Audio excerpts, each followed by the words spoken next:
इतिहास साक्षी है कि पुण्य भूमि भारत की गाथा भारत की अस्मिता, गौरव और राष्ट्रीय स्वाभिमान के लिए विदेशी आक्रांताओं से संघर्ष की महान गाथा है। बर्बर आक्रांताओं ने भारत की आत्मा पर चोट करने और भारत का अपमान करने के लिए हमारी संस्कृति और आस्था के केंद्रों को ध्वस्त किया। सोमनाथ, काशी, मथुरा और अयोध्या के मंदिरों का तोड़ा जाना आज भी भारत की स्मृतियों में जीवित है। सन 1528 में अयोध्या में भगवान श्री राम के मंदिर का मुगल आक्रांता बाबर द्वारा तोड़ा जाना ऐसी ही एक अक्षम्य घटना थी जिसने सीधे भारत के सम्मान और आत्मा पर चोट की। कारण साफ था, अयोध्या के श्री राम के मंदिर पर आक्रमण भारत की आत्मा पर आक्रमण था। जहां हर भारतीय के रोम रोम में राम बसते हैं, वह भारत यह अपमान कैसे सहता। राम मंदिर पर आक्रमण भारत को आहत कर गया था। विदेशी हमलावर अपनी बर्बरता दिखाते गए और भारत अपने आत्म गौरव को फिर से पाने के लिए संघर्ष करता रहा। भारत रामलला के जन्म स्थान पर बाबर के नाम पर बने एक ढांचे को देखता और उसे हटाने का संकल्प लेकर शक्ति संजोया करता। हिंदू समाज आत्मसम्मान के रण में डटा रहा और लगातार हमलावरों द्वारा बनाए गए बाबरी ढांचे को हटाने के लिए लड़ता रहा। सरयू कई बार रक्त से लाल हुई।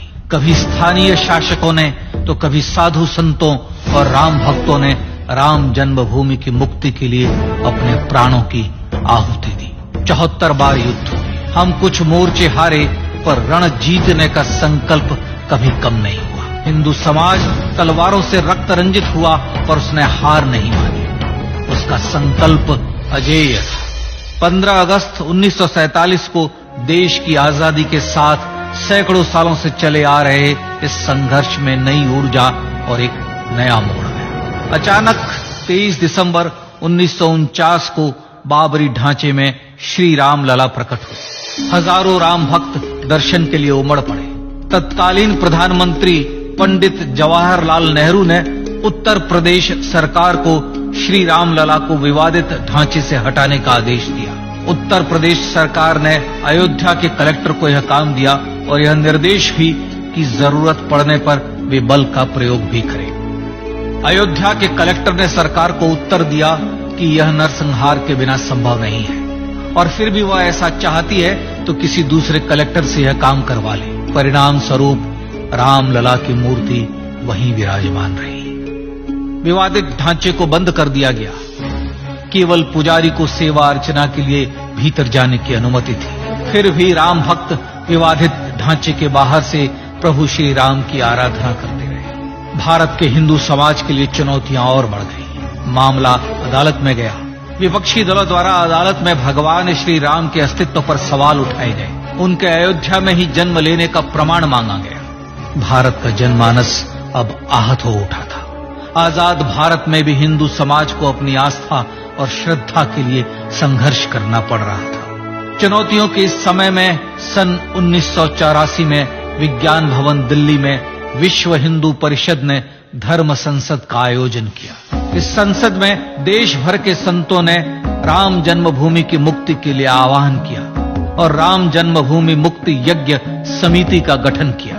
धर्म संसद ने राम जन्मभूमि की मुक्ति और वहां भगवान श्री राम के भव्य मंदिर बनाने के भारत के जनमानस के संकल्प को फिर से दोहराया। विश्व हिंदू परिषद के नेतृत्व में मंदिर निर्माण के लिए पूरे देश में अभूतपूर्व आंदोलन की शुरुआत हुई। श्री राम जन्मस्थली मुक्ति यज्ञ समिति के साथ देश भर में राम जानकी की रथ यात्राएं निकली। राम लीलाओं में राम कथा के माध्यम से भारत का आम जन फिर से जुटा। अब सबके मन में एक ही प्रण था, एक ही लक्ष्य था। अयोध्या में जन्मभूमि पर भगवान श्री राम के भव्य मंदिर का निर्माण। सन 1989 में विश्व हिंदू परिषद द्वारा गांव-गांव से रामशिला पूजन करके अयोध्या भेजी गई। 2,75,000 गांवों से रामशिलाएं अयोध्या पहुंची। भव्य राम मंदिर के शिलान्यास का निर्णय हुआ। पूज्य संत महात्माओं और हिंदू समाज के अन्य प्रमुख नेताओं के निर्णय के अनुसार अनुसूचित जाति के प्रमुख नेता श्री कामेश्वर चौपाल ने 9 नवंबर 1989 को मंदिर निर्माण का पहला पत्थर रखा।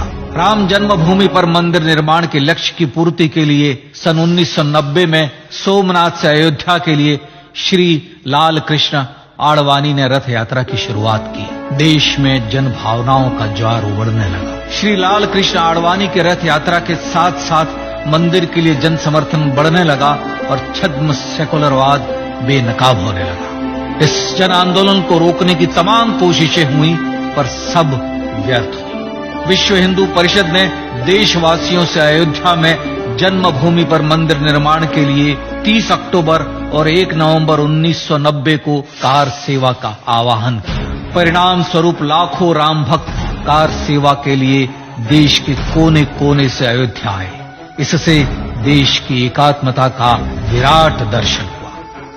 कार सेवकों को रोकने के लिए उत्तर प्रदेश के तत्कालीन मुख्यमंत्री श्री मुलायम सिंह यादव ने अयोध्या में परिंदे को भी पर न मारने देने की घोषणा की। स्थितियां गंभीर हो गई। अयोध्या से 100-100, 200 किलोमीटर दूर रेलगाड़ियां रोक दी गई।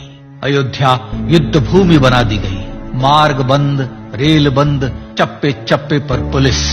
अयोध्या सैनिक छावनी में बदल गई। राम नाम पर ऐसी पाबंदी कि अर्थी ले जा रहे लोगों तक को रोका गया क्योंकि वे राम नाम सत्य कह रहे थे। लेकिन सैकड़ों किलोमीटर की यात्रा कर कार सेवक अयोध्या पहुंचने लगे। राम के गीत गाते, होठों पर हंसी और पांव में छाले लिए राम काज के लिए राम भक्त देश विदेश से अयोध्या पहुंच ही गए। कार सेवकों पर गोलियां चली। अनेक कार सेवक शहीद हुए। आजाद भारत में जन्मभूमि पर राम मंदिर के लिए कार सेवकों ने फिर एक बार अपना बलिदान दिया, पर कार सेवकों ने विवादित ढांचे पर भगवा फहरा ही दिया और इस तरह कार सेवा सफल हुई। श्री राम जन्मभूमि आंदोलन ने भारत की सुप्त आत्मा को झकझोर कर जगा दिया। विश्व हिंदू परिषद ने फिर एक बार 6 दिसंबर 1992 को कार सेवा का आह्वान किया। राम भक्तों को कार सेवा करने देने के लिए अदालत में प्रार्थना की गई, पर अदालत ने कोई निर्णय नहीं दिया। परिणाम स्वरूप बौद्ध, जैन, सिख, स्वामीनारायण संप्रदाय, गायत्री परिवार, हर पंथ, मत, विचार के हिंदू एकत्र हो गए। छूत अछूत का भेद मिटा, जाति की पहचान मिटी। हम सब हिंदू, हम सब सिंधु बन गए। राम सिंधु में ज्वार उठा और देखते ही देखते 6 दिसंबर 1992 को श्री राम जन्मभूमि से बाबरी ढांचा सदा के लिए हट गया।